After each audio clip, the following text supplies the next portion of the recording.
नमस्कार मित्रों, अर्थव्यवस्था के करंट अफेयर्स की अंतिम कड़ी अर्थात तीसरा भाग आज आपके सम्मुख प्रस्तुत कर रहा हूं। इसमें हमने जुलाई, अगस्त और सितंबर के करंट अफेयर्स को शामिल किया हुआ है। वैसे आपको यहां बता दें कि 15 सितंबर के बाद का अमूमन करंट अफेयर्स नहीं पूछा जाएगा, क्योंकि तब तक क्वेश्चन पेपर्स बन चुके होंगे और क्वेश्चन पेपर मॉडरेशन के लिए भेज दिए जाते हैं, उसमें भी टाइम लगता है। तो इसलिए 15 सितंबर के बाद का जो करंट अफेयर्स होता है वो आगामी परीक्षाओं के लिए इंपॉर्टेंट हो सकता है, लेकिन इस परीक्षा के लिए उतना इंपॉर्टेंट नहीं होगा। फिर भी मैंने इस अपने लेक्चर में सितंबर माह के पूरा सितंबर माह के करंट अफेयर्स को हमने कवर किया हुआ है। तो आपको उम्मीद करते हैं कि पहला और दूसरा भाग काफी ज्ञानवर्धक रहा होगा और उससे आपको काफी तैयारी में मदद मिलेगी। तो चलिए आज हम लोग शुरू करते हैं इसका तीसरा भाग, यानी हम लोग जुलाई की बात करते हैं। तो जुलाई में पहला जो तथ्य है वो है भारत के इंडियन ऑयल कॉर्पोरेशन लिमिटेड और बांग्लादेश के बेक्सिम्को एलपीजी लिमिटेड ने बांग्लादेश में एलपीजी उत्पादन करने के लिए ज्वाइंट वेंचर कॉर्पोरेशन के लिए समझौते पर हस्ताक्षर किया है। ये Dubai based subsidiary IOC middle east FZE और बांग्लादेश के बेस्मिको एलपीजी लिमिटेड की संयुक्त अरब अमीरात आधारित holding company RR holdings limited के बीच समझौता हुआ है। इस समझौते के अनुसार बांग्लादेश में एलपीजी व्यवसाय के लिए 50-50 का रेशियो, यानी 50% आपका इंडियन ऑयल कॉर्पोरेशन और 50% बांग्लादेश का जो बेक्सिम्को है उसके बीच ज्वाइंट वेंचर हुआ है। ज्वाइंट वेंचर कैसे होता है ये हम आपको बता दें कि ज्वाइंट वेंचर का मतलब ये होता है कि जब दो उपक्रम एक साथ कोई उद्यम लगाते हैं और एक नई एंटिटी खड़ी करते हैं तो उसको हम ज्वाइंट वेंचर कहते हैं। ऐसा माना जा रहा है कि इस ज्वाइंट वेंचर से बांग्लादेश के एक बड़े बंदरगाह पर एलपीजी टर्मिनल स्थापित किया जाएगा और इस एलपीजी टर्मिनल से बहुत बड़े गैस वाहक प्राप्त करने में सक्षम होगा। जैसे कि इंडिया में अपना बॉम्बे हाई है जहां से सबसे ज्यादा गैस का उत्पादन होता है, उसी तरह बांग्लादेश में भी करने का प्रयास किया जा रहा है।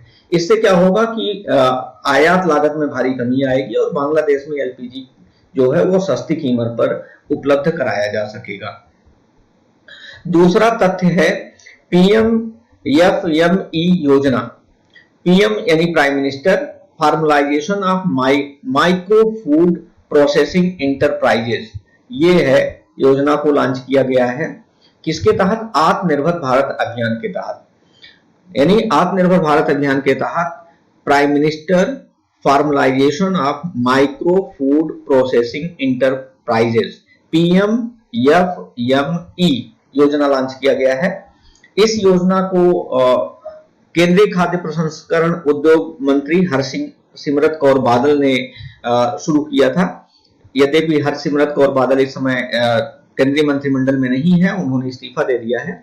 इससे पहले 20 मई 2020 को इस योजना को केंद्रीय मंत्रिमंडल ने मंजूरी दी थी। इस योजना से 9 लाख कुशल और अर्धकुशल रोजगार सृजित होंगे। योजना के तहत कुल 35,000 करोड़ रुपए का निवेश होगा। इस योजना से देश में 8 लाख सूक्ष्म खाद्य प्रसंस्करण इकाइयां लाभान्वित होंगी। इस योजना का कुल खर्च 10,000 करोड़ रुपए होगा और इस योजना में 2020-21 से लेकर के 2024-25 तक ये योजना लागू की जाएगी, यानी अगले 5 वर्षों में लागू की जाएगी। सबसे बड़ी बात जो है, इस योजना में जो फंडिंग है वो कैसे होगा, यानी केंद्र सरकार का हिस्सा 60% होगा और 40% हिस्सा राज्य सरकारों का होगा। ये एक तथ्य है जिसको आप जरूर ध्यान दे लीजिएगा और इसको नोट कर लीजिएगा। हिमालयी और उत्तर पूर्वी राज्यों के साथ केंद्र सरकार का हिस्सा 90% होगा और राज्य सरकारों का हिस्सा 10% होगा। यानी जितने भी हिल स्टेट्स हैं उनमें 90 और 10 का रेशियो होगा और बाकी स्टेट्स के साथ 60-40 का रेशियो होगा। और जहां पर केंद्र शासित प्रदेश है वहां पर केंद्र का हिस्सा 100% होगा, यानी वहां पर केंद्र 100% वित्त पोषण इस योजना के लिए करेगी। तो सबसे ज्यादा बड़ी बात यही है कि ये योजना 20 मई 2020 को केंद्रीय मंत्रिमंडल ने मंजूरी दी थी और 35,000 करोड़ रुपए इसका टोटल लागत, निवेश लागत है। 9 लाख कुशल और अर्धकुशल रोजगार सृजित होंगे। स्टेट्स में 60-40 का रेशियो होगा, हिल स्टेट्स में 90-10 का रेशियो होगा और सेंट्रल गवर्नमेंट जितने केंद्र शासित प्रदेश हैं वहां पर 100% वित्त पोषण केंद्र सरकार द्वारा किया जाएगा। अगला तथ्य है मई 2020 में 8 करोड़ इंडस्ट्रीज की विकास दर में 23.4% की गिरावट दर्ज की गई। यह सूचकांक 8 प्रमुख उद्योगों के आधार पर तैयार किया गया था। 30 जून 2020 को जारी किया गया। इसको तैयार करने वाला है उद्योग संवर्धन और आंतरिक व्यापार विभाग ने इसको जारी किया है। औद्योगिक उत्पादन सूचकांक में शामिल कुल वस्तुओं में से 8 कोर इंडस्ट्रीज में कुल 40.27% भार शामिल है। यहां पर आपको देखिए उतना इंपॉर्टेंट ये नहीं है कि सूचकांक क्या है, इंपॉर्टेंट ये है कि 8 कोर इंडस्ट्रीज हैं कौन कौन सी। वो 8 कोर इंडस्ट्रीज यहां पर आपको लिखा हुआ दिख रहा है। 8 कोर इंडस्ट्रीज कौन कौन सी हैं? कोयला, नंबर 2 कच्चा तेल, तीसरा प्राकृतिक गैस, चौथा रिफाइनरी, 5वां उर्वरक, 6वां स्टील, 7वां सीमेंट और 8वां विद्युत। तो हमारा मुख्य उद्देश्य यह है कि इन 8 कोर सेक्टर्स को आप जान लीजिए कि ये इकोनॉमी के 8 कोर सेक्टर्स माने जाते हैं इन उद्योगों को। इस सूचकांक का जो मुख्य बिंदु है वो है कि अप्रैल 2020 में 8 कोर इंडस्ट्रीज की जो वृद्धि दर थी ये -37% पर पहुंच गई थी, जो मई में घट करके -23.4% हो गई, क्योंकि उस समय तक थोड़ा सा कुछ इंडस्ट्रीज में काम शुरू हो गया था, पार्शियल काम शुरू करना शुरू हो गया था, तो इसलिए ये थोड़ा सा डेटा जो है घट गया था। कार इंडस्ट्री जो ये 2020 में 8 कोर इंडस्ट्रीज की जो विकास दर रही है वो है जनवरी में 2.2% थी। ये इन्हीं 8 इंडस्ट्रीज की बात मैं कर रहा हूँ, कोयला, कच्चा तेल, प्राकृतिक गैस, रिफाइनरी, उर्वरक, स्टील, सीमेंट और विद्युत। इनकी विकास दर ग्रोथ रेट थी जो जनवरी में यानी कोरोना काल से पहले यानी लॉकडाउन से पहले 2.2% की विकास दर थी जनवरी में। फरवरी में 6.4% हो गई थी क्योंकि ये बिजी सीजन माना जाता है, लेकिन मार्च में लॉकडाउन होते ही ये -9% पर पहुंच गया क्योंकि इंडस्ट्रीज बंद हो गई थी। अप्रैल में एकदम से ठप हो गई क्योंकि 24 मार्च के बाद ही इंडस्ट्री बंद हुई है, तो उसके बाद अप्रैल में पूरा बंद रहा तो -37% पर पहुंच गई और मई में ये घट करके 23.6% पर आ गई। तो ये रहा आपका कोर इंडस्ट्री को लेकर के अपडेट। अब अगला तथ्य है चीन के साथ व्यापार घाटे में महत्वपूर्ण गिरावट दर्ज की गई है। ये सबसे बड़ी बात यह है कि चीन 15 अप्रैल 2020 को गलवान घाटी संघर्ष के बाद भारत और चीन के बीच सीमा पर तनाव काफी अधिक बढ़ गया। इसके बाद चीनी माल और उत्पादों के बहिष्कार की मांग तेज हो गई। तो ये व्यापार घाटा कैसे होता है पहले आप ये समझ लीजिए। अगर हम निर्यात कम कर रहे हैं और आयात ज्यादा कर रहे हैं तो इसी को व्यापार घाटा कहते हैं। यानी अगर चीन से आयात ज्यादा कर रहे हैं और निर्यात कम कर रहे हैं तो ये हमारा व्यापार घाटे में होगा। अगर हम निर्यात ज्यादा कर रहे हैं, आयात कम कर रहे हैं तो हमारा व्यापार सरप्लस में होगा यानी मुनाफे में होगा। लेकिन चूंकि व्यापार घाटे की बात कर रहे हैं इसलिए इसका मतलब है कि हम चीन से आयात ज्यादा करते हैं और निर्यात चीन को कम करते हैं। लेकिन ये कोरोना काल में ये गलवान घाटी के संघर्ष के बाद ये थोड़ा सा घटा है क्योंकि हमने चीन के आयातों पर काफी कुछ प्रतिबंध लगा दिया था। तो क्या उसका परिणाम क्या हुआ ये थोड़ा सा हम लोग जान लेते हैं। भारत ने पिछले वित्त वर्ष में चीन से जो आयात में कमी की है वो है चीन से भारत द्वारा 65.2 बिलियन अमेरिकी डॉलर का आयात किया गया, जबकि चीन को केवल 16.6 बिलियन डॉलर का निर्यात किया गया। यहाँ पर थोड़ा सा टाइपिंग मिस्टेक हो गया है, तो निर्णय नहीं है ये निर्यात है। तो 65.26 बिलियन डॉलर आप उम्मीद कर सकते हैं 65 बिलियन डॉलर का इंपोर्ट कर रहे हैं, हम आयात कर रहे हैं और केवल 16.6 यानी 16.6 बिलियन डॉलर का हम एक्सपोर्ट कर रहे हैं, निर्यात कर रहे हैं। तो कितना बड़ा व्यापार घाटा है। लेकिन ये व्यापार घाटा 2019-20 में जो 48.66 बिलियन डॉलर हो गया था, यानी इन दोनों का 65 और 16 का जो डिफरेंस है वो था 48.66 बिलियन डॉलर, जो 18-19 में व्यापार घाटा 53 था, उससे तो कम ही है।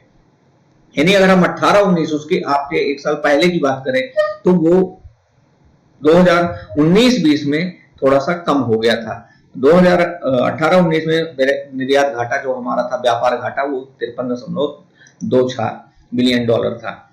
सर्वाधिक व्यापार घाटा जो हमारा चीन के साथ रहा है वो 2017-18 में रहा है, जब 63 बिलियन डॉलर तक पहुंच गया था। यानी ये वित्त वर्ष 2017-18 में दोनों देशों के बीच व्यापार था, द्विपक्षीय व्यापार था, वो था 84.4 बिलियन अमेरिकी डॉलर 2017-18 में। यानी अगर हम 2 वर्ष पहले की बात करें तो 84 टोटल इंपोर्ट और एक्सपोर्ट मिला की बात ही की जा रही है यहाँ पर कि 84.4 बिलियन डॉलर एक्सपोर्ट और इंपोर्ट मिला करके था, जिसमें से व्यापार घाटा यानी एक्सपोर्ट और इंपोर्ट का डिफरेंस, इंपोर्ट हम ज्यादा करते थे, एक्सपोर्ट कम करते थे, वो डिफरेंस था 63 बिलियन डॉलर का।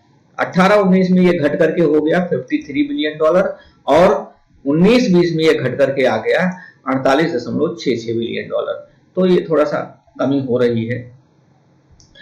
इसी से मिलता जुलता अगला तथ्य है कि 19-20 में चीन से भारत के लिए प्रत्यक्ष विदेशी निवेश में गिरावट आई है, क्योंकि हमारे संबंध थोड़ा चीन से खराब हो गए हैं। तो वित्त वर्ष 2019-20 में चीन से भारत को 163.78 मिलियन डॉलर का प्रत्यक्ष विदेशी निवेश FDI 163.78 मिलियन डॉलर का FDI प्राप्त हुआ, जबकि वित्त वर्ष 18-19 में यह 229 मिलियन डॉलर था। इसका कारण यह है कि हमारे संबंध थोड़ा सा गलवान घाटी और इन सब चीजों को जो अभी हुआ है उसको लेकर के व्यापार प्रतिबंध लगा दिया और हमने चीनी कंपनियों के सारे ठेके रद्द कर दिए। तो जब ठेके रद्द कर दिए तो स्वाभाविक सी बात है कि आप उम्मीद कर सकते हैं कि उनके ऊपर प्रतिबंध लगा दिया गया, कई कंपनियों को व्यापार करने पर प्रतिबंध लगा दिया गया, तो स्वाभाविक है कि फॉरेन डायरेक्ट इन्वेस्टमेंट प्रभावित होगा ही। अब बात करते हैं अमेरिका से। इसी से रिलेटेड थोड़ा सा अमेरिका से हमारा व्यापार कैसे किस कंडीशन में है। अमेरिका और 2019-20 में भारत का सबसे बड़ा व्यापारिक साझेदार बना। देखिए, जब एक देश के साथ हमारा व्यापार घटता है तो उस व्यापार को हम कहीं ना कहीं तो शिफ्ट करेंगे ही करेंगे। तो उसी को लेकर के ये आंकड़ा है। केंद्रीय वाणिज्य और उद्योग मंत्रालय के आंकड़ों के अनुसार संयुक्त राज्य अमेरिका ने वित्तीय वर्ष 2019-20 के दौरान भारत शीर्ष व्यापारिक भागीदार बना हुआ है। यानी हमारा सबसे ज्यादा जो इस समय ट्रेड हो रहा है वो अमेरिका के साथ हो रहा है। कब? 19-20 में। यह लगातार दूसरा वित्तीय वर्ष है जब संयुक्त राज्य अमेरिका भारत का शीर्ष व्यापार भागीदार बना है। 2018-19 में संयुक्त राज्य अमेरिका भारत के शीर्ष व्यापारिक भागीदार बनने के लिए पीपल्स रिपब्लिक ऑफ चाइना से आके निकल गया था, जो दोनों देशों के बीच बढ़ रहे आर्थिक संबंधों का संकेत है। अब इसका मुख्य बिंदु क्या है आप ये भी जान लीजिए। 2018-19 में अमेरिका के साथ जो हमारा द्विपक्षीय व्यापार था वो था 87.96 बिलियन डॉलर, जबकि 2019-20 में 88.75 बिलियन डॉलर अमेरिकी डॉलर हमारा व्यापार था अमेरिका के साथ। भारत ने अमेरिका में व्यापार शेष को बरकरार रखा। एक चीज मैं आपको बता दूं यहाँ पर, अभी तक जो आपने पढ़ा है कि चाइना के साथ हमारा व्यापार घाटा था, लेकिन यहां पर आपको देखिए मैं बता रहा हूं व्यापार अधिशेष है। अधिशेष का मतलब यह है कि हम अमेरिका को एक्सपोर्ट ज्यादा कर रहे हैं और अमेरिका से इंपोर्ट कम कर रहे हैं। यानी 2019-20 में संयुक्त राज्य अमेरिका का व्यापार घाटा, यानी हमारे साथ जो व्यापार घाटा अमेरिका का मतलब यह है कि हम अमेरिका को ज्यादा निर्यात कर रहे हैं और अमेरिका से आयात कम कर रहे हैं। तो उसका घाटा जो डिफरेंस है वो था 17.4 बिलियन अमेरिकी डॉलर। 2018-19 में भी कुछ ऐसा ही कंडीशन था। 16.86 बिलियन अमेरिकी डॉलर हमारा व्यापार अधिशेष था। यानी हम जो निर्यात करते हैं और जो आयात करते हैं उन दोनों का अंतर, यानी हम 17.442 बिलियन डॉलर हम व्यापार सरप्लस में हैं, हम ज्यादा निर्यात करते हैं, इतना ज्यादा निर्यात हम अमेरिका को करते हैं।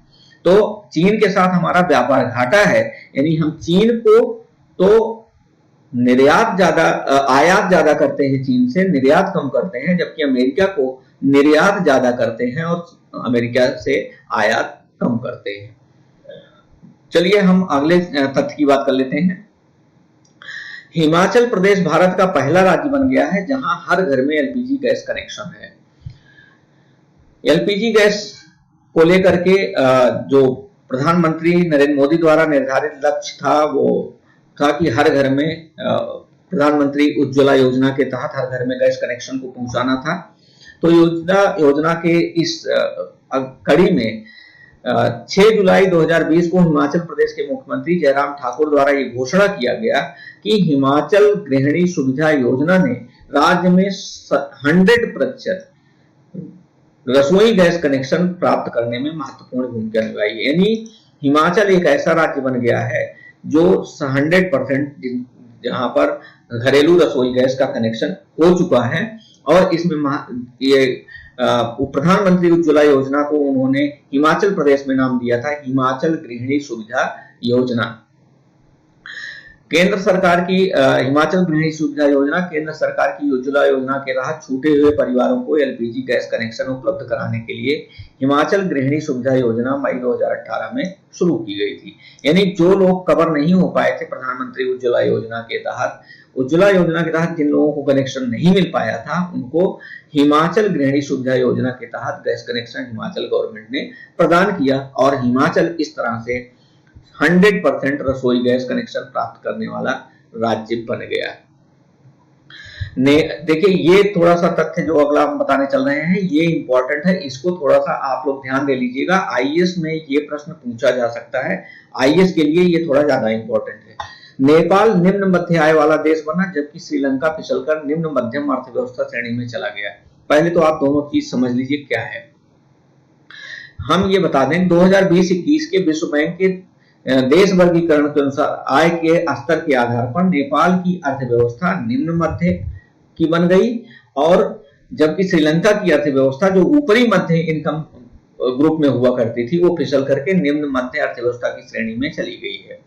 2020 के वर्गीकरण के अनुसार भारत निम्न मध्य आय वाला देश बना हुआ है, यानी भारत पहले भी इसी कैटेगरी में था, अब भी इसी कैटेगरी में है। यानी नेपाल निम्न मध्य आय वाला देश पहले से ही है, भारत निम्न मध्य आय वाला देश पहले से ही है। श्रीलंका जो निम्न उच्च मध्य वाला था, ऊपरी मध्य आय वाला देश था, वो निम्न मध्य आय वाले देश में खिसक के पहुंच गया है। आप इसको जान लीजिए कि ये वर्गीकरण करता कौन है। विश्व बैंक इस वर्गीकरण को करता है। विश्व बैंक जो वर्गीकरण करता है उसमें 4 कैटेगरी बनाया गया है। निम्न, जैसे जो नेपाल था वो निम्न में था, अब ये खिसक करके पहुंच गया है निम्न मध्य में, यानी नेपाल ने ऊंची छलांग लगाई है। भारत जो कि निम्न मध्य में था वो निम्न मध्य में ही है, और श्रीलंका जो ऊपरी मध्य में था वो खिसक करके नीचे आ गया है और निम्न मध्य में हो गया है। तो 1036 अमेरिकी डॉलर से कम जिसकी आय है उसको निम्न कहते हैं, और 1036 अमेरिकी डॉलर से लेकर के 4045 अमेरिकी डॉलर प्रति व्यक्ति आय अगर किसी की है, ग्रॉस नेशनल इनकम अगर किसी देश की है तो उसको निम्न मध्य की कैटेगरी में रखा जाता है।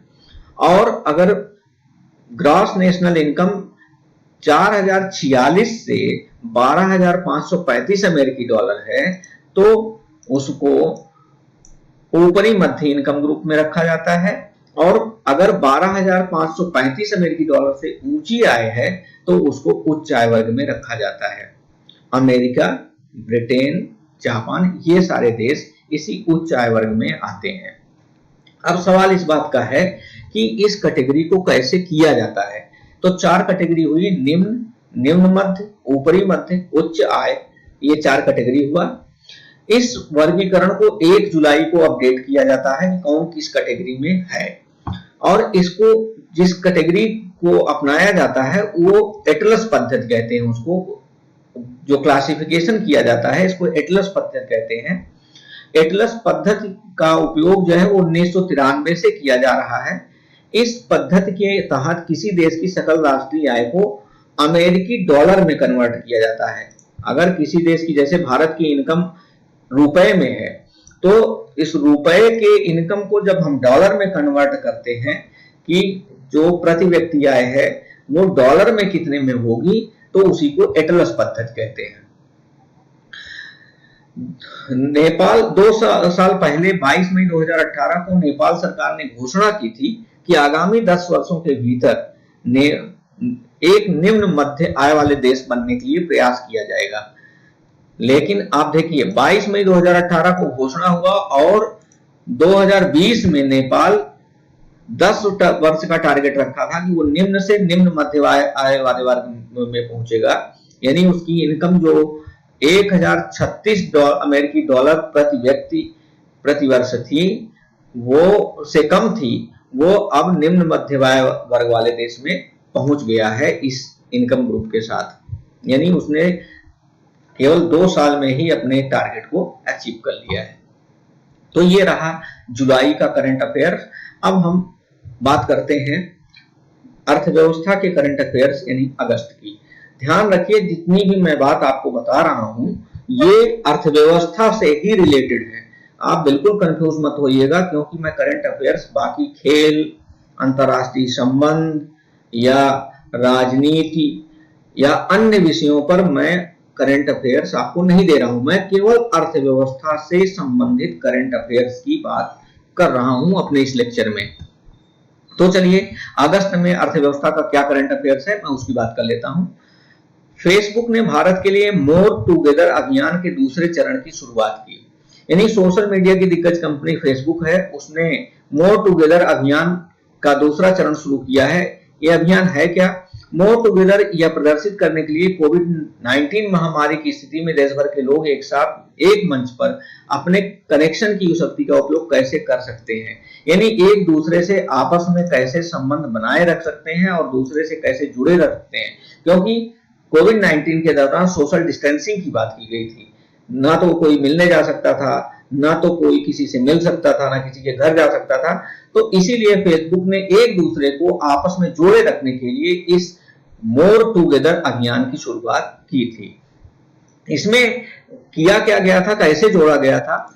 इसके लिए एक वास्तविक कहानियों से प्रेरित उन लोगों को प्रदर्शित किया गया जो एक दूसरे की सहायता और समर्थन करने के लिए कठिन समय के दौरान साथ आए थे। उन कहानियों को फेसबुक पर प्रचारित किया गया और इसमें विभिन्न आयु वर्ग के लोगों को दर्शाया गया और ये बताया गया कि कठिन समय के दौरान एक दूसरे की मदद कैसे की जाए और उस मदद को एक दूसरे तक पहुंचाने के लिए कैसे फेसबुक के कनेक्शन का इस्तेमाल किया जा सकता है। यही इस अभियान का पूरा मोर टुगेदर अभियान का मेन थीम था कि एक दूसरे को जोड़ने के लिए प्रेरक कहानियों के माध्यम से उन लोग जो एक दूसरे की इस कठिन दौर में मदद कर रहे थे उनको इसके तहत प्रचारित किया जाए और प्रसारित करके एक दूसरे को उससे प्रोत्साहित किया जाए और जोड़े रखा जाए। मैंने पहले ही अपने वीडियो में बताया था, जब एक बार फेसबुक का जिक्र आया था, फेसबुक विश्व की सबसे बड़ी सोशल नेटवर्किंग कंपनी है। व्हाट्सएप और इंस्टाग्राम इसकी सब्सिडरी हैं। इसकी स्थापना 4 फरवरी 2004 को की गई थी। इसके सह संस्थापक हैं Mark Zuckerberg, Eduardo Saverin, Andrew McCollum, Dustin Moskovitz और क्रिस ह्यूज। इसका मुख्यालय अमेरिका के कैलिफोर्निया के मेनेलो पार्क में है। जनवरी 2018 के आंकड़ों के अनुसार फेसबुक के लगभग 2.2 अरब से अधिक यूजर हैं। आप उम्मीद कर सकते हैं बहुत बड़ी कंपनी है। चलिए, शशिधर जगदीशन एचडीएफसी बैंक के नए सीईओ बने। हम आपको बता दें कि यहाँ पर ये महत्वपूर्ण नहीं था शशिधर जगदीशन एचडीएफसी के सीईओ बने। सबसे महत्वपूर्ण ये था कि आदित्य पुरी जो 25 वर्षों से इस बैंक से जुड़े थे वो अब रिटायर हुए और उनकी जगह पर शशिधर जगदीशन को बनाया गया। तो इसलिए ये तथ्य ज्यादा महत्वपूर्ण हो जाता है। 25 वर्षों तक आदित्य पुरी इस एचडीएफसी बैंक के सीईओ रहे थे। 1996 से एचडीएफसी से शशिधरन भी शशिधर जगदीशन भी 1996 से एचडीएफसी बैंक के साथ काम कर रहे हैं और वो आदित्य पुरी का स्थान लेंगे। आदित्य पुरी 25 वर्षों से बैंक से जुड़े हुए थे। आपको बता दें एचडीएफसी बैंक भारत का सबसे बड़ा निजी बैंक में से एक है। नंबर 1 पर आईसीआईसीआई है और नंबर 2 पर एचडीएफसी बैंक है। इसकी स्थापना 1994 में की गई थी। लगभग इसमें इसका मुख्यालय महाराष्ट्र के मुंबई में स्थित है और इसमें लगभग 1 लाख से अधिक कर्मचारी काम करते हैं। चलिए तीसरे तथ्य की बात कर लेते हैं। आरबीआई ने वित्तीय शिक्षा 2020-25 के लिए राष्ट्रीय रणनीति का अनावरण किया। ये भारतीय रिजर्व बैंक ने अगले 5 वर्षों की अवधि यानी 2020 से 2025 तक के लिए वित्तीय शिक्षा के लिए राष्ट्रीय रणनीति जिसको नाम दिया है NSFE शुरू की है। यह दूसरी रणनीति है। इसके पहले NSFE 2013 में लॉन्च की गई थी, यानी इसके पहले NSFE लॉन्च की गई थी 2013 में। 2 तथ्य याद रखने वाली बात है कि राष्ट्रीय वित्तीय शिक्षा के लिए राष्ट्रीय रणनीति जो है 2013 में NSFE 2013 लॉन्च की गई थी और इसके बाद फिर इसको 2020 में 2025 तक के लिए लॉन्च किया गया है। इसका मुख्य बिंदु क्या है उसकी बात कर लेते हैं। बैंक ने दूसरी रणनीति के साथ 5 कोर एक्शन अप्रोच की है। 5 एक्शन अप्रोच है। कौन कौन से हैं? 5C के द्वारा जिनको हाईलाइट किया गया है।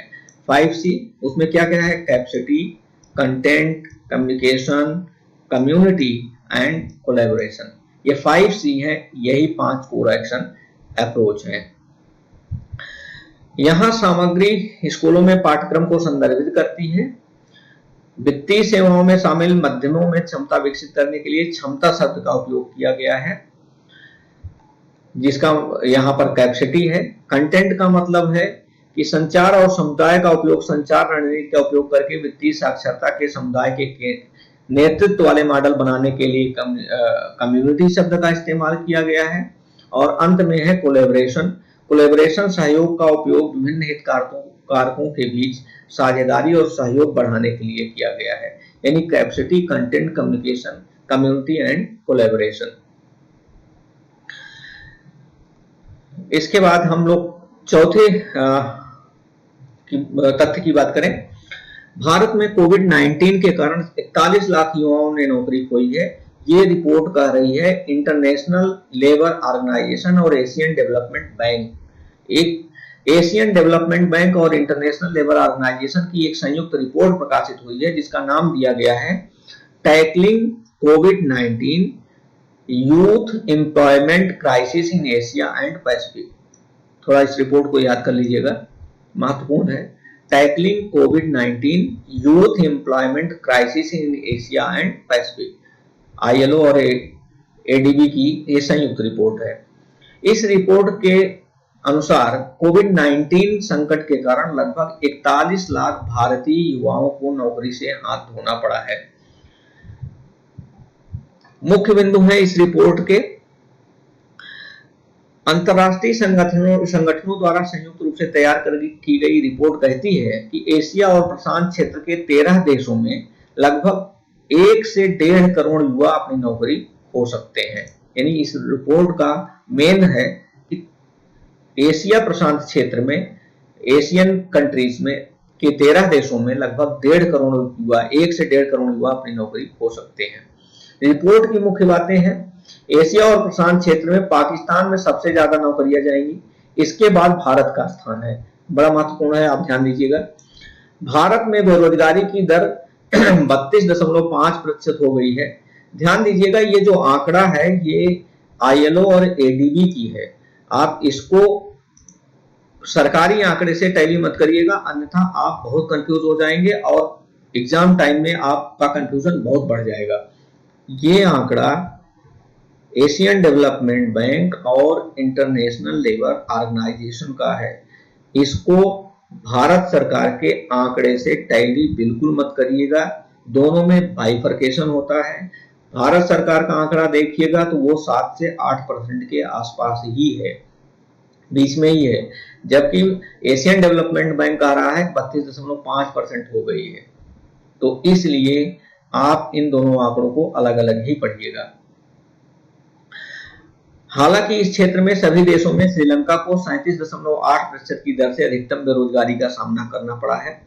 15 से 24 वर्ग की आयु वर्ग के युवाओं को वयस्कों की तुलना में अधिक नुकसान उठाना पड़ा है। यही सबसे ज्यादा नौकरी सर्च करता है, क्योंकि ये युवा वर्ग जब आता है शिक्षा ग्रहण करके तो इसको सबसे ज्यादा नौकरी की जरूरत पड़ती है। 2019 क्षेत्र में बेरोजगारी 13.8% थी। हर 5 युवा श्रमिकों में से 4 अनौपचारिक रोजगार में लगे हुए थे। इसके अलावा 4 युवा श्रमिकों में से एक मध्यम गरीबी की स्थिति में रहा है। ये एशिया प्रशांत क्षेत्र की बात की जा रही है। ये डेटा पूरे एशियन कंट्रीज को लेकर के बात की जा रही है। अगर आप इसको भारत में लागू कर देंगे तो आपका डेटा गलत हो जाएगा और आप प्रश्न गलत करके चले आएंगे। ध्यान दीजिएगा, 2019 में ये एशिया और प्रशांत क्षेत्र की बात की जा रही है कि बेरोजगारी 13.8% थी, यानी पूरे एशियन कंट्रीज को मिला करके, पूरे एशियन कंट्रीज के 13 देशों में।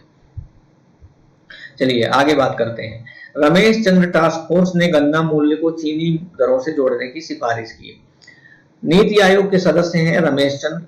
उनकी अध्यक्षता में एक टास्क फोर्स का गठन किया गया था, जिन्होंने सिफारिश की है कि गन्ने की कीमत को चीनी की दरों से जोड़ दिया जाए। यानी अगर चीनी का मूल्य बढ़ेगा तो गन्ने का मूल्य ऑटोमेटिक बढ़ जाएगा, और अगर चीनी का दाम मार्केट में घट जाएगा तो गन्ने का दाम ऑटोमेटिक घट जाएगा। लेकिन उन्होंने एक सिफारिश भी की थी कि टास्क फोर्स ने अपनी रिपोर्ट में न्यूनतम चीनी की कीमत में 33 रुपए प्रति किलोग्राम की एक मुश्त बढ़ोतरी करने की सिफारिश भी की है। सरकार ने माना नहीं है, इतना संभव भी नहीं है। टास्क फोर्स की रिपोर्ट को मार्च 2020 में अंतिम रूप दिया गया और 20 अगस्त को इस टास्क फोर्स रिपोर्ट को प्रकाशित किया गया। तो रिपोर्ट की मुख्य बातें हम आपको बता देते हैं। एक प्रमुख बिंदु के रूप में पैनल ने गन्ना मूल्य को चीनी दरों से जोड़ने की सिफारिश की है, ये मैं पहले ही बता चुका हूं। गन्ने की खेती वाले क्षेत्रों को किसानों को प्रोत्साहन प्रदान करके कम पानी वाले फसलों में स्थानांतरित किया जाना चाहिए।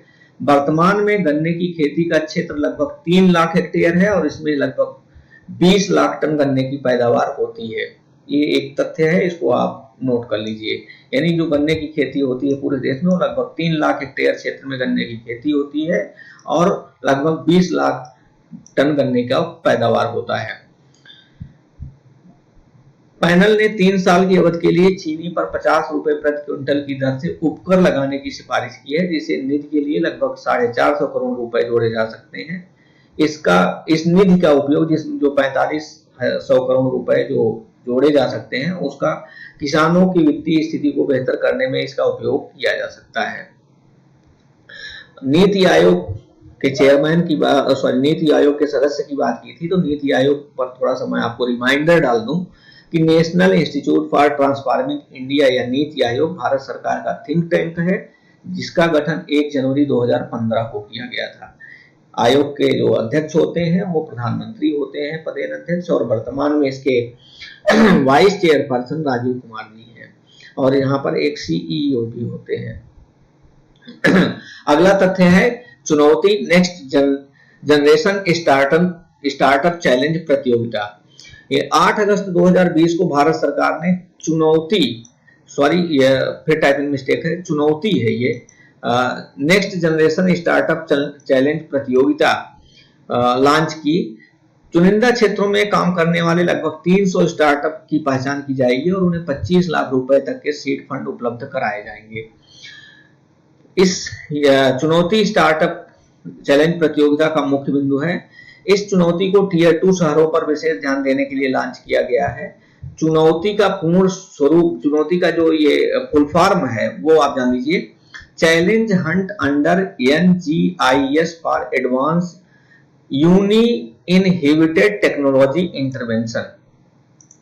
Challenge hunt under NGIS for advanced uninhibited technology intervention है।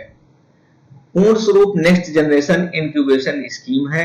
इस चुनौती का मुख्य उद्देश्य महामारी के दौरान आने वाली चुनौतियों का समाधान करना है और उन समाधानों की तलाश करना जो बड़े पैमाने पर उद्योगों, सरकार और जनता का समर्थन करेंगे। तो ये रहा आपका अगस्त का current affairs, economic current affairs. अब हम लोग आ गए हैं सितंबर महीने पर। सितंबर महीने में 15 सितंबर के पहले एक दो इसमें इंपॉर्टेंट तथ्य हैं जिनको आप नोट कर लीजिएगा और उससे प्रश्न हो सकता है, आईएएस हो या पीसीएस हो, दोनों में पूछे जा सकते हैं। तो अभी सामने आपको जो दिख रहा है, आप इस थोड़ा सा ये आपको उतना इंपॉर्टेंट नहीं लगेगा, लेकिन अगले 2-3 तथ्य बहुत ही इंपॉर्टेंट है। तो इसलिए इस महीने के करंट अफेयर्स को जरा ध्यान से देख सुनिएगा और इसको पढ़िएगा। हमने आपको पहले भी बताया है कि आप अगर इस पूरे मैटर को डाउनलोड करना चाहते हैं तो कमेंट सेक्शन में आपको लिंक दिया हुआ है, आप वहां जाइए और इस पीडीएफ फाइल को डाउनलोड करके अपने पास सुरक्षित कर लीजिए। जब मन करे इसको आसानी से आप पढ़ सकते हैं, अगर सुनने का मन करे तो लीड लगाइए और आराम से लेटे लेटे इसको सुनते भी जाइए। चलिए, ऑस्ट्रेलिया, जापान और भारत ने सप्लाई चेन रेजिलियंस पर बैठक की। 1 सितंबर 2020 को ऑस्ट्रेलिया, भारत और जापान ने एक मंत्रिस्तरीय वीडियो सम्मेलन आयोजित किया जिसमें बाजारों को खुला रखने के लिए मुक्त, समावेशी, पारदर्शी और गैर भेदभावपूर्ण और स्थिर व्यापार की पुष्टि की गई। सप्लाई चेन रेजिलियंस इनिशिएटिव है क्या? देखिए, पहले तो हम आपको इसका बैकग्राउंड बता देते हैं कि जो अभी तक जो देश हैं, जैसे भारत का अगर ले लिया जाए तो भारत की सबसे ज्यादा व्यापार की जरूरतें जो पूरी हो रही थी वो चाइना से हो रही थी। तो एक देश पर जो निर्भरता था, किसी भी देश की निर्भरता एक देश पर हो जाए तो वो देश उसका नाजायज फायदा उठाने लगता है। इसीलिए इस निर्भरता को कोविड-19 के दौरान महसूस किया गया कि उस देश, जैसे चीन का एग्जांपल लिया जाए, भारत की बहुत सारी दवाइयों का जो रॉ मटेरियल है वो चीन से आता था। तो चीन ने क्या किया, अचानक उस सप्लाई को बंद कर दिया या सप्लाई को काउंटर, चीन से थोड़ा संबंध खराब हुए बॉर्डर को लेकर के, तो चीन ने उन पर प्रतिबंध लगा दिया। तो उसके ऐसी स्थिति आ गई कि उन दवाइयों का उत्पादन करना संभव नहीं हो पा रहा था। ऐसी स्थिति से भविष्य में फिर ऐसी स्थिति न आने पाए, इसीलिए सप्लाई चेन रेजिलियंस इनिशिएटिव का इस्तेमाल किया गया और इस पहल को शुरू किया गया। तो इस पहल का उद्देश्य है एकल राष्ट्र, यानी वर्तमान में जैसे चीन पर देशों की जरूरतों को, निर्भरता को कम करना है। यह पहली बार जापान द्वारा प्रस्तावित किया गया था। जापानियों ने पहल के लिए भारत और ऑस्ट्रेलिया को प्रमुख भागीदार के रूप में लक्षित किया है। वे अन्य एशियाई और प्रशांत क्षेत्र के देशों को संभावित साझेदार के रूप में देख रहे हैं। यानी हमने पहले ही बताया कि यह सिर्फ एक देश पर निर्भर होने की बजाय आपूर्ति जोखिम में विविधता लाए। प्राकृतिक आपदाओं जैसे भूकंप है, महामारी है या सशस्त्र संघर्ष में आपूर्ति बाधित हो जाती है, तो ऐसी स्थिति में अगर हम कई देशों से इंपोर्ट करते रहेंगे या हमारी निर्भरता कई देशों पर है, तो एक देश से निर्भरता, अगर एक देश से कोई भी आपूर्ति बाधित होती है किसी वजह से, भूकंप है, महामारी है या सशस्त्र संघर्ष है, तो हमारे ऊपर बहुत ज्यादा असर नहीं पड़ेगा। अब यहाँ पर वही चीज हमने जो बताई थी कि भारत एक राष्ट्र चीन पर कैसे निर्भर है। तो भारतीय आयात का एक बड़ा हिस्सा चीन का है। जैसे हमने पहले ही बताया कि हम भारत चीन से बहुत ज्यादा आयात करते थे और निर्यात हम वहां पर केवल 17 अरब अमेरिकी डॉलर, बिलियन अमेरिकी डॉलर का करते हैं। तो दवाओं के लिए, सक्रिय दवा सामग्री जैसे कुछ सामानों के लिए भारत पूरी तरह चीन पर निर्भर है। चीन भारतीय आयात का लगभग 45% हिस्सा चीन से होता है। आप समझ सकते हैं कि हम जितना इंपोर्ट करते हैं उसका 45% हिस्सा के लिए चीन से करते हैं। उसमें क्या क्या इंपोर्ट करते हैं? Automotive parts, electronic, pharmaceutical, shipping, textiles और केमिकल्स। ये इंपॉर्टेंट तथ्य है, इसको जरा सा आप ध्यान से देख लीजिएगा। डिजिटल भुगतान सूचकांक, आरबीआई का एक सूचकांक है, इसके बारे में आप एक लाइन में जान लीजिए।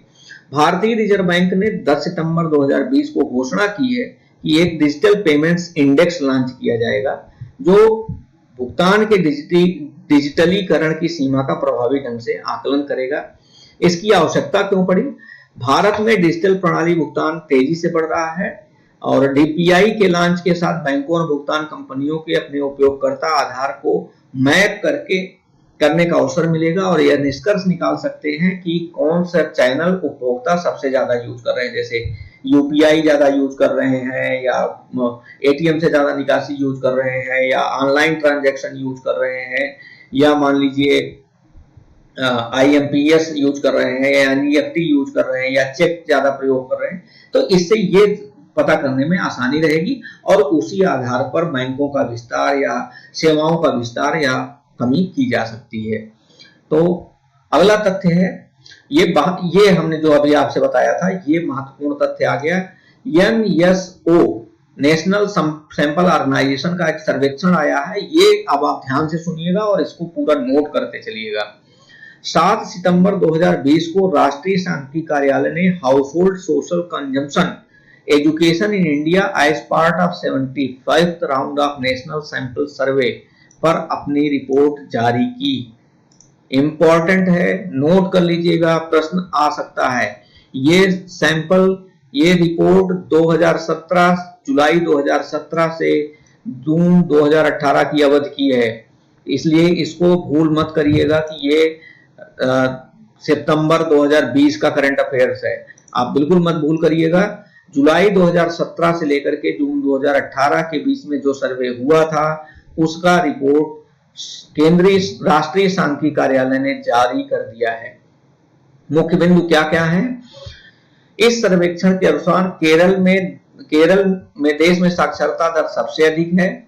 राज्य के लगभग 96.2% लोग साक्षर हैं। दूसरी ओर आंध्र जो 66.4% के साथ सबसे नीचे है, यानी केरल सबसे ऊपर है और आंध्र सबसे नीचे है लिटरेसी रेट में। दिल्ली दूसरे नंबर पर है जिसकी साक्षरता दर 88.7% है। इसके बाद सरप्राइजिंगली, आश्चर्यजनक रूप से, उत्तराखंड 87.6% की साक्षरता दर के साथ तीसरे नंबर पर है। हिमाचल प्रदेश चौथे नंबर पर है और आसाम 5वें नंबर पर है। हिमाचल प्रदेश की साक्षरता दर है 86.6% और आसाम की साक्षरता दर है 85.9%। राजस्थान 69.7% साक्षरता दर के साथ आंध्र प्रदेश के बाद दूसरा सबसे कम साक्षरता दर वाला राज्य है। बिहार 17.9%, तेलंगाना 72.8% और यूपी 73%, MP 73.7% है। इसके बाद यूपी सबसे कम साक्षरता दर वालों में से ही है, यानी यूपी की साक्षरता दर कितनी है? 73%। अब नेशनल लेवल पर बात कर लेते हैं। नेशनल लेवल पर भारत की कुल साक्षरता दर जो एवरेज है नेशनल लेवल पर वो 77.7% है। फिर से नोट कर लीजिएगा, मैं बार बार बता रहा हूं। भारत की साक्षरता दर इस समय national sample survey organisation, national statistical organisation के इस रिपोर्ट के अनुसार भारत की साक्षरता दर 77.7% है, जिसमें ग्रामीण साक्षरता दर 73.5% है, शहरी साक्षरता दर 87.7% है, यानी ग्रामीण साक्षरता बहुत पीछे नहीं है। पुरुष साक्षरता दर सभी राज्यों में महिला साक्षरता दर से अधिक है। केरल में पुरुष साक्षरता दर 97.4% है जबकि महिला साक्षरता दर 95.2% है। दिल्ली में पुरुष साक्षरता दर 93.7% है जबकि महिला साक्षरता दर 82.4% है। आंध्र प्रदेश जो सबसे पिछड़ा हुआ है, वहां पर 73.4% पुरुष साक्षरता दर है और महिला साक्षरता दर 59.4% है। राजस्थान में सबसे ज्यादा डिफरेंस है, यानी पुरुष और महिलाओं में सबसे ज्यादा डिफरेंस राजस्थान में है। ये तथ्य नोट करने वाली है। क्या है? राजस्थान में पुरुष साक्षरता दर 80.8% है जबकि महिला साक्षरता दर सिर्फ और सिर्फ 57.6% है। ये तथ्य नोट कर लीजिएगा। 15 से 29 वर्ष के बीच के लगभग 35% व्यक्तियों के पास इंटरनेट तक पहुंच है और वे इसका इस्तेमाल करते हैं। लगभग 4% ग्रामीण परिवार और 23% शहरी परिवारों के पास कंप्यूटर है। 15 से 29 वर्ष की आयु के लगभग 24% व्यक्तियों के पास कंप्यूटर संचालित करने का ज्ञान है, यानी कंप्यूटर नॉलेज है। शहरी क्षेत्रों में लगभग 56% व्यक्तियों को कंप्यूटर संचालित करने का ज्ञान है। इसको नोट कर लीजिएगा और इसको डाउनलोड कर लीजिएगा। चलिए, केंद्रीय मंत्रिमंडल ने 3 श्रम संहिताओं में संशोधन की मंजूरी दी है। 3 श्रम संहिताएं यानी श्रम कोड जो था, लेबर कोड जिसको कहते हैं, वो कौन कौन से थे? ये श्रम संहिताएं हैं ट्रेड यूनियंस एक्ट 1926, औद्योगिक विवाद अधिनियम 1947 और औद्योगिक रोजगार अस्थायी आदेश अधिनियम 1946। इनमें तीनों में संशोधन करने की मंजूरी केंद्रीय मंत्रिमंडल ने दे दी है। कोड की जो मुख्य विशेषताएं हैं वो है ट्रेड यूनियन के 7 या अधिक सदस्य इसे पंजीकृत करने के लिए आवेदन करेंगे। यानी अब इसकी रजिस्ट्रेशन अगर ट्रेड यूनियन का कराना है तो फिक्स कर दिया गया है कि 7 या इससे अधिक सदस्य ही पंजीकरण करा सकते हैं। एक सदस्य जाकर के पंजीकरण हम नहीं करा पाएगा। ट्रेड यूनियनों को कम से कम 10% श्रमिकों या 100 श्रमिकों के साथ पंजीकृत किया जाएगा। यानी जितने श्रमिक हैं, कम से कम कोई भी ट्रेड यूनियन 100 श्रमिक से कम का नहीं होगा। और अगर मान लीजिए कोई बड़ी फर्म है, बड़ी कंपनी है और वहां पर ट्रेड यूनियन बनाना है, तो जितने श्रमिक वहां पर है उनका 10% या 100 श्रमिक जो भी सबसे कम हो उसी को करना है। नियोक्ताओं के साथ बातचीत करने के लिए एक समझौता संघ का गठन किया जाएगा। विभिन्न ट्रेड यूनियनों के मामले में कम से कम 75% श्रमिकों के साथ संघ को मान्यता दी जाएगी। संघ द्वारा हड़ताल के लिए पूर्व सूचनाओं की आवश्यकता है, यानी आप एकाएक हड़ताल नहीं कर सकते, आप उसके लिए पहले नोटिस दीजिए। 5वां तथ्य है, उपराष्ट्रपति वेंकैया नायडू ने state young of child in India report जारी की है। 4 सितंबर 2020 को यह रिपोर्ट जारी हुई है। नीति एडवोकेसी संगठन मोबाइल क्रेश द्वारा इसको तैयार किया गया है। इस रिपोर्ट में स्वास्थ्य और पोषण को मापा जाता है। यानी इस रिपोर्ट की जो मुख्य बातें हैं उसको हम बता देते हैं। भारत में 6 साल से कम उम्र के 159 मिलियन बच्चे हैं। इनमें से 21% अल्पपोषित हैं, 36% कम वजन के हैं और 38% पूर्ण टीकाकरण प्राप्त नहीं कर रहे हैं। देश में 8 राज्य ऐसे हैं जिनके पास बाल विकास में देश के औसत से कम स्कोर है। ये है असम, राजस्थान, मेघालय, मध्य प्रदेश, छत्तीसगढ़, झारखंड, बिहार और उत्तर प्रदेश। ऐसे 8 राज्य हैं जिनके पास बाल विकास में देश के औसत से कम स्कोर है। इस रिपोर्ट को 2 सूचकांक में रखा गया है, जिसको कहा गया है यंग चाइल्ड आउटकम इंडेक्स और young child environment index. Young child outcome index स्वास्थ्य, संज्ञानात्मक वृद्धि और पोषण को मापता है, जबकि यंग चाइल्ड इन्वायरमेंट इंडेक्स नीति और इन्वायरमेंट इनेबलर्स को समझने में मदद करता है। एक बच्चे की वेलबींग को प्रभावित करता है तो यंग चाइल्ड इन्वायरमेंट इंडेक्स है, और अगर बच्चे की पोषण को मापना है तो यंग चाइल्ड आउटकम इंडेक्स उपयोग किया जाएगा। अगला तथ्य है, कामत पैनल की रिपोर्ट ऋण पुनर्गठन के लिए 26 क्षेत्रों की पहचान की गई। अभी जानते हैं आपकी लॉकडाउन करने के बाद आरबीआई ने मोरेटोरियम शुरू किया था, यानी ऋण पुनर्स्थगन, यानी ऋण स्थगन सिस्टम शुरू किया था। लेकिन चूंकि 30 अगस्त को ऋण स्थगन यानी मोरेटोरियम को समाप्त कर दिया गया, तो उसके लिए फिर आरबीआई ने कहा था कि ऋण का पुनर्गठन किया जाए, यानी जो लोग देने में सक्षम नहीं है ऐसे क्षेत्रों की पहचान की जाए जो ऋण को दे पाने में अभी सक्षम नहीं है। तो उसी के पुनर्गठन के लिए किन क्षेत्रों के लोग ऐसे हैं, कुछ क्षेत्र ऐसे हैं, जैसे अभी सेवा क्षेत्र को ले लीजिए। सेवा क्षेत्र ऐसा है कि जो अभी भी सेवा क्षेत्र में काम करने वाले लोग हैं या सेवा क्षेत्र में काम करने वाली कंपनीज हैं, वो अभी भी होटल इंडस्ट्री है, टूरिज्म है, ट्रेवल्स है, ये अभी भी शुरू नहीं हो पाया है। तो वो कैसे ऋण को देंगे? लेकिन मैन्युफैक्चरिंग यूनिट है, ऑटोमोबाइल सेक्टर है, या जो और एफएमसीजी प्रोडक्ट्स हैं, ये तो ऑलरेडी काम कर रहे हैं ना, इनका प्रोडक्शन तो जारी है, तो ये अपने ऋण का भुगतान कर सकते हैं। तो ऐसे क्षेत्रों की पहचान करने के लिए कि कौन कर सकता है और कौन सा क्षेत्र नहीं कर सकता है, इसी पहचान करने के लिए केबी कामत के नेतृत्व में 5 सदस्यीय समिति का गठन किया गया था। उसने अपनी रिपोर्ट सौंप दी है। पैनल की जो सिफारिशें हैं वो है कि पैनल ने उधारदाताओं के कुल बकाया देनदारियों, कुल ऋण, वर्तमान अनुपात, औसत ऋण सेवा कवरेज अनुपात पर विचार करने की सिफारिश की है। रिकास्ट योजना की रूपरेखा तैयार करने के लिए बैंकों को कंपनी की पूर्व कोविड वित्तीय स्थिति और कोविड प्रभावों पर विचार करना है और अंतर लेन देन समझौते को उन सभी मामलों में अनिवार्य किया गया है जिसमें कई उधार देने वाले संस्थान हैं। अब महामारी से सबसे ज्यादा प्रभावित होने वाले सेक्टर की जो पहचान करनी थी, वो सेक्टर कौन कौन से थे उनकी बात की जाए तो कपड़ा है, कपड़ा उद्योग है, थोक व्यापार है, सड़क और इंजीनियरिंग क्षेत्र था, जो पहले से ही तनाव में थे, पहले से ही इनकी स्थिति खराब थी। गैर बैंकिंग वित्तीय कंपनियां, रियल एस्टेट, स्टील, कोविड-19 ने इन सेक्टर्स में भी परेशानी खड़ी कर दी, यानी इनको भी अब सहायता देने की स्थिति आ गई है। तो इन क्षेत्रों में पुनर्गठन की जरूरत है और इन क्षेत्रों में ऋण का पुनर्गठन किया जा सकता है। अभी तक गैर बैंकिंग वित्तीय कंपनियों का जो पूरा ऋण है वो है, उन्होंने 7.98 ट्रिलियन रुपए का ऋण बांटा हुआ है। ऊर्जा क्षेत्र में 6.69 ट्रिलियन का ऋण बटा हुआ है, स्टील में 2.66 ट्रिलियन का ऋण है, रियल एस्टेट में 2.29 ट्रिलियन का ऋण बांटा गया है, जबकि निर्माण में 1.03 ट्रिलियन का ऋण बांटा गया है। अब भारत सरकार ने विज्ञापनों के लिए दिशा निर्देशों का मसौदा जारी कर दिया है।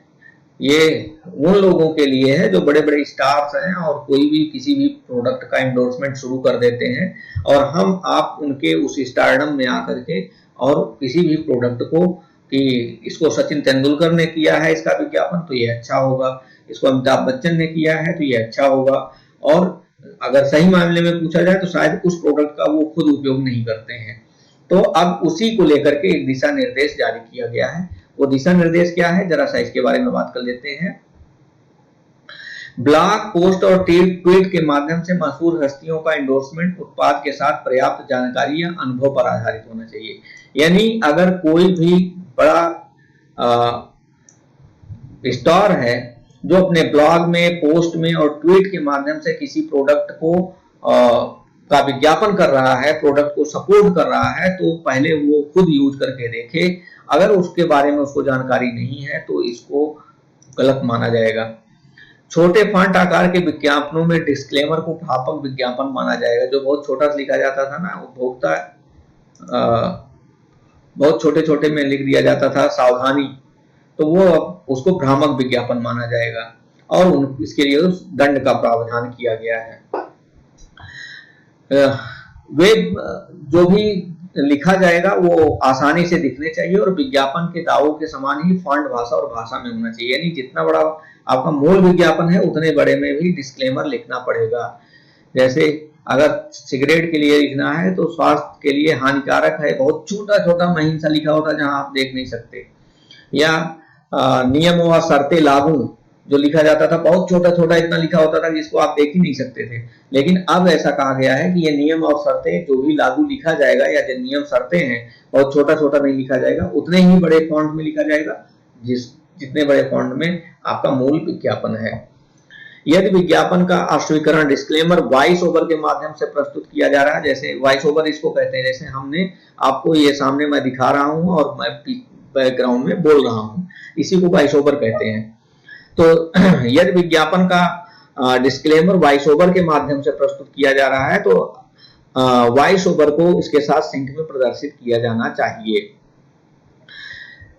एक विज्ञापन को किसी उत्पाद या सेवा को मुफ्त या बिना किसी शुल्क के और अन्य शर्तों के रूप में घोषित करना चाहिए। अब आगे बात करते हैं विश्व आर्थिक स्वतंत्रता रिपोर्ट 2020 की।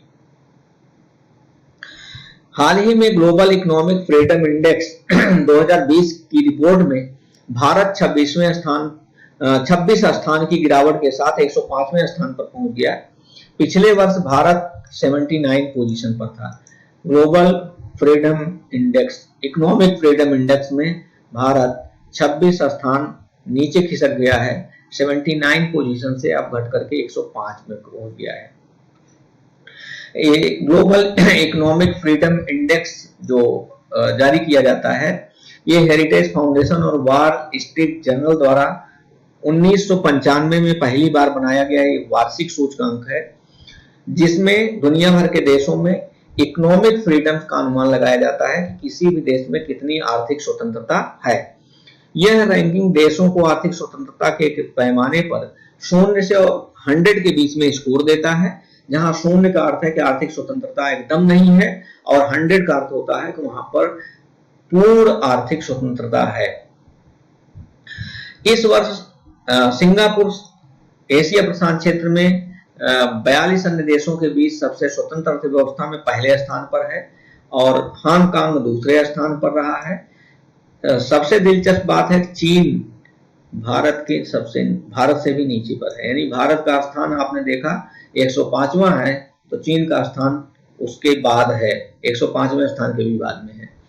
तो सबसे कम रैंक वाले जो देश हैं वो हैं अल्जीरिया, अंगोला, अफ्रीकी गणराज्य, कांगो लोकतांत्रिक गणराज्य, ईरान, लीबिया, कांगो गणराज्य, सूडान, वेनेजुएला और जिम्बाब्वे। कुछ अन्य देशों की रैंकिंग है, जैसे जापान 20वें स्थान पर है, जर्मनी 21वें स्थान पर है, इटली 51वें स्थान पर है, 51 प्लेस पर है, फ्रांस 58 पर है, मैक्सिको 68 पर है, रूस 89 पर है और ब्राजील 105 पे है। एशियाई अर्थव्यवस्था 1960 के बाद पहली बार सिकुड़ रही है। एशियाई विकास बैंक ऐसा कह रहा है, एशियन डेवलपमेंट बैंक। अभी तक जो आपने शुरू में बात किया था, इस वीडियो लेक्चर के शुरुआत में हमने बात किया था, तो वो एशियन डेवलपमेंट बैंक और ILO की संयुक्त रिपोर्ट थी। अब यहाँ पर एशियन डेवलपमेंट बैंक एशिया के बारे में भी बात कर रहा है। तो पहली बात ये बता दें आपको, एशियाई विकास बैंक का जो मुख्यालय है वो मनीला में है। तो महामारी की वजह से एशियाई अर्थव्यवस्था 1960 के बाद पहली बार सिकुड़ने जा रही है, यानी पूरी विश्व की अर्थव्यवस्था सिकुड़ रही है, इसमें कोई बहुत बड़ी बात नहीं है, लेकिन कितनी सिकुड़ रही है ये महत्वपूर्ण है। जून में जीडीपी प्रक्षेपण में 0.1% की उल्लेखनीय वृद्धि हुई थी, लेकिन 2020 में क्षेत्र के सकल घरेलू उत्पाद में 0.7% की गिरावट आने के आसार हैं। कहाँ की? एशिया की बात कर रहा हूं, ध्यान रखिएगा, नहीं तो इंडिया समझ बैठिए। 2020 में पूरे एशियाई क्षेत्र के सकल घरेलू उत्पाद में 0.7% की गिरावट आने के आसार हैं। लॉकडाउन के बीच स्थिर हुई निजी व्यय के कारण भारत में इस साल जीडीपी में 9% का संकुचन आ सकता है, ऐसा एशियन डेवलपमेंट बैंक कह रहा है। ध्यान रखिएगा, इसको लेकर के बड़ा बवाल मचा था, बहुत ज्यादा स्थिति विरोध किया था विपक्षी पार्टियों ने।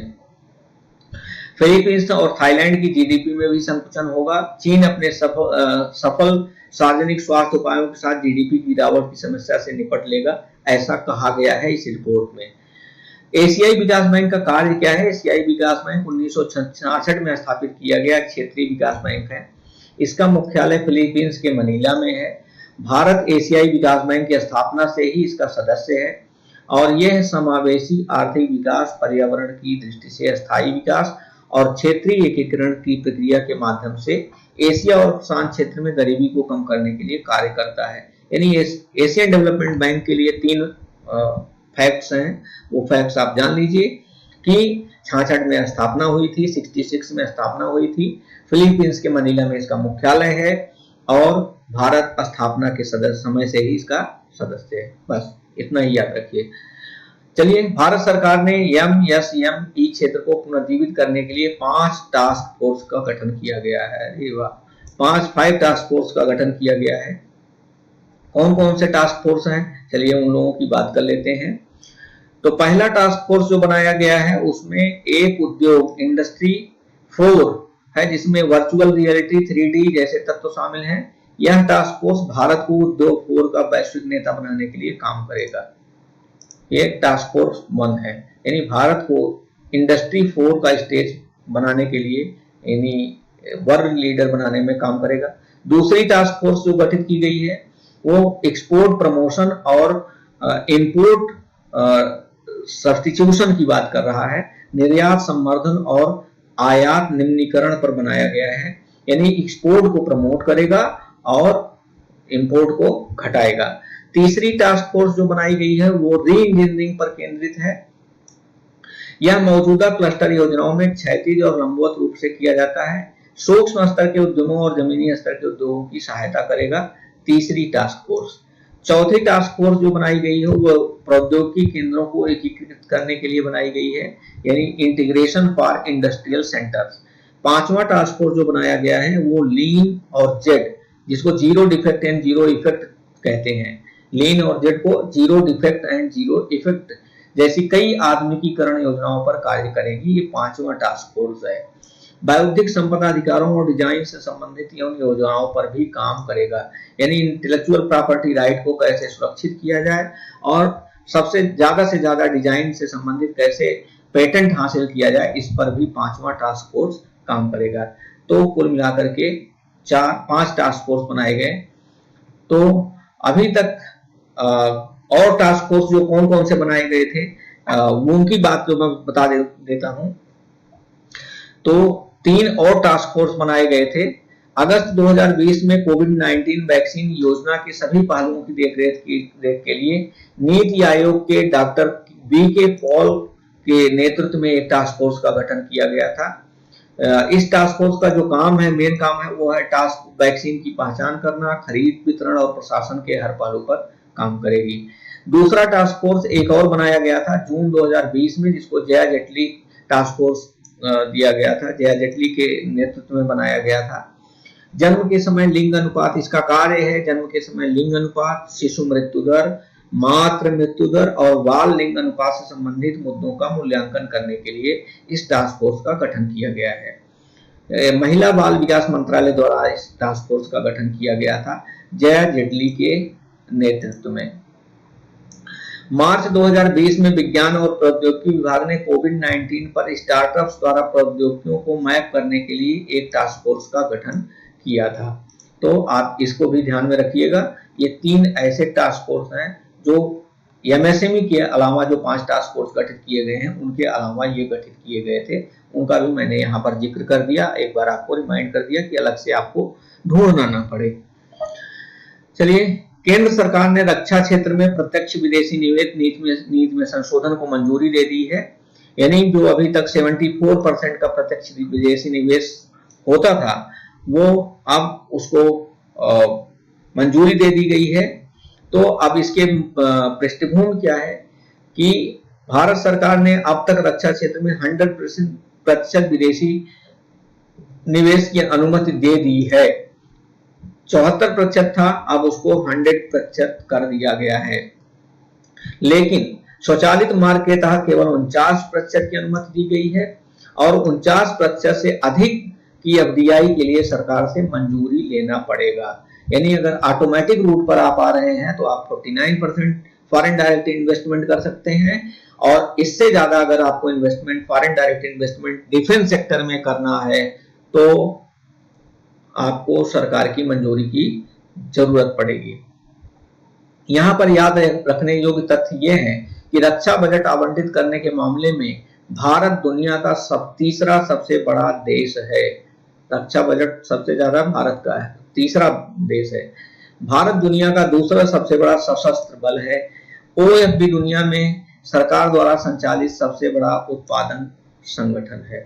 तो भैया इसको भी याद कर लीजिएगा। भारत सरकार ने रबी फसलों का न्यूनतम समर्थन मूल्य जारी कर दिया है। आपको मैं बता दूं, न्यूनतम समर्थन मूल्य जारी कर दिया है, ये तो शायद ना पूछा जाए, लेकिन इंपॉर्टेंट क्यों था, क्योंकि इसको लेकर के अभी सरकार ने 3 कृषि बिल पेश किए हैं। उस कृषि बिल को लेकर के इतना ज्यादा विरोध हो रहा है कि न्यूनतम समर्थन मूल्य जो जारी किया है 21 सितंबर को सरकार ने, उसी विरोध को थोड़ा सा डाउनसाइज करने के लिए, यानी उसी विरोध को कम करने के लिए सरकार ने इसको जारी किया है। लेकिन चलिए खैर हम देखते हैं क्या है हमारा तथ्य। जिन अन्य फसलों के लिए MSP, गेहूं पर MSP में 50 रुपए प्रति क्विंटल की वृद्धि की गई है। सबसे बड़ा महत्वपूर्ण तथ्य यही है कि गेहूं में 50 रुपए प्रति क्विंटल की वृद्धि की गई है। अन्य फसलों के लिए MSP में जो वृद्धि की गई है उसमें है चना, सरसों, केसर और मसूर। मुख्य तथ्य क्या है? आर्थिक मामलों के मंत्रिमंडलीय समिति की बैठक में MSP बढ़ाने का निर्णय लिया गया। भारत सरकार ने रबी फसलों के लिए किसानों को MSP के रूप में 13 ट्रिलियन रुपए जारी किए हैं। चने पर एमएसपी में 3%, सरसों पर 7 और जौ पर 5.7% की वृद्धि की गई है।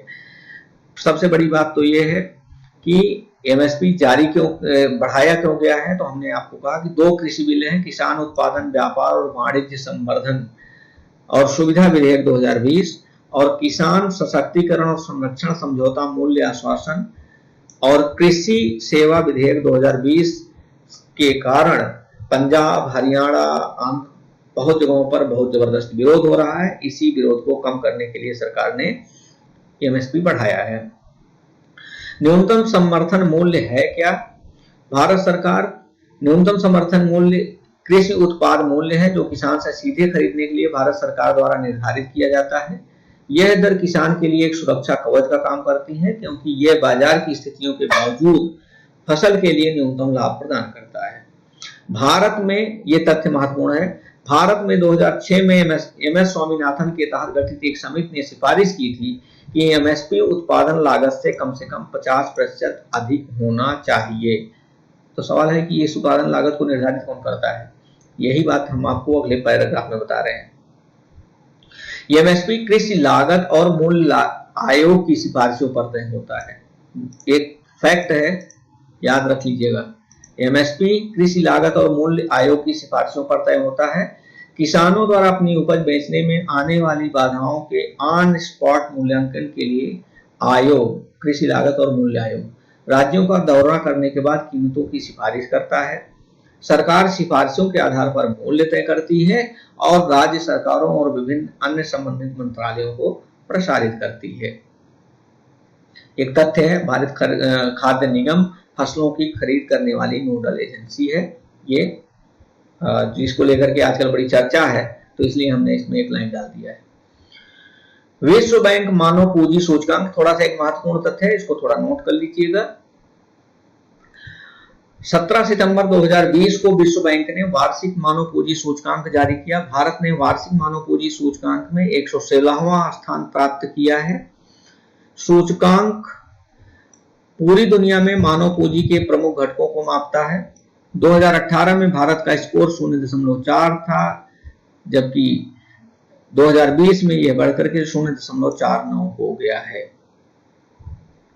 मानव पूंजी सूचकांक 174 देशों के शिक्षा और स्वास्थ्य का डेटा शामिल करता है, यानी 174 देशों का मूल्यांकन करता है, जिसमें दुनिया की लगभग 98% आबादी रहती है। रिपोर्ट की मुख्य बातें क्या है? 2019 में भारत 157 देशों में से 115वें स्थान पर था, यानी 2019 में केवल 157 कंट्रीज का मानव पूंजी सूचकांक जारी किया गया था, जबकि 2020 में 174 देशों का डेटा शामिल किया गया है, यानी 174 देश इसमें शामिल हैं। रिपोर्ट में कहा गया है कि 1 बिलियन से अधिक बच्चे स्कूल से बाहर हैं, और रिपोर्ट में यह भी पाया गया है कि प्रेषण में एक बड़ी गिरावट आई है और कुल आय में 11 से 12% की गिरावट आई है। अब यहाँ पर मानव पूंजी सूचकांक के लिए बारे में आपको बता दें, इसको ह्यूमन डेवलपमेंट इंडेक्स मत समझ लीजिएगा, वो मानव विकास सूचकांक है। अभी मैं बताता हूँ कि इन दोनों में अंतर क्या है। ये ह्यूमन कैपिटल इंडेक्स की बात की जा रही है।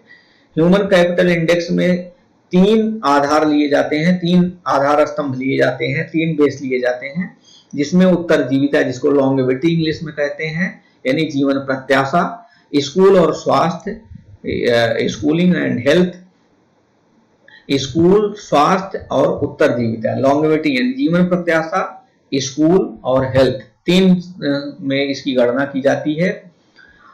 और ह्यूमन डेवलपमेंट इंडेक्स में आपको बता दें कि यहाँ पर स्वास्थ्य लिया गया है। ह्यूमन डेवलपमेंट इंडेक्स में पर कैपिटा इनकम लिया जाता है।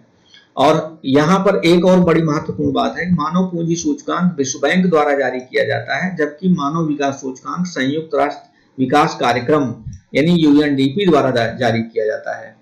तो मानव विकास सूचकांक में हमने बताया कि पर कैपिटा इनकम लिया जाता है, जबकि मानव पूंजी सूचकांक में पर कैपिटा इनकम के जगह पर हेल्थ लिया जा रहा है। तो दोस्तों, ये रहा आज तक का आपका इकोनॉमिक करंट अफेयर्स। उम्मीद करते हैं कि इस 3 घंटे के लेक्चर में जो हमने 3 पार्ट में आपको दिए हैं, इससे आपको बड़ी सहायता मिलेगी। इससे आपको काफी कुछ तैयार करने में मदद मिलेगा। इकोनॉमिक करंट अफेयर्स के लिए आपको कहीं इधर उधर भटकना नहीं पड़ेगा। तो आपको परीक्षाओं के लिए बहुत बहुत शुभकामनाएं, ढेर सारी शुभकामनाएं।